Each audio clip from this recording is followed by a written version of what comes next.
स्वागत आहे तुमचं सुचित्राज होम किचनमध्ये।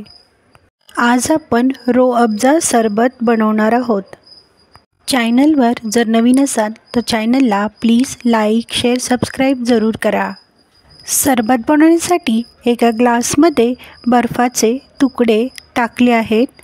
अर्धा लिंबू पिळून घेतला आहे। आता उन्हाळा वाढत आहे। उन्हाळ्यामध्ये हे सरबत पिण्यासाठी अतिशय उपयुक्त आहे। भिजवलेले सब्जाचे बी 2 चमचे टाकले आहेत।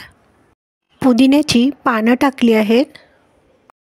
इथे माझ्याकडे पतंजलीचे रो अफजा सिरप आहे।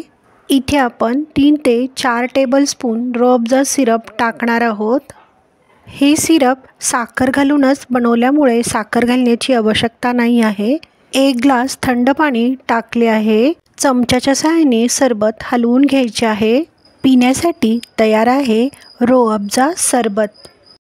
तुम्ही हे सरबत उन्हाळ्यामध्ये नक्की करा, तुम्हाला नक्की आवडेल।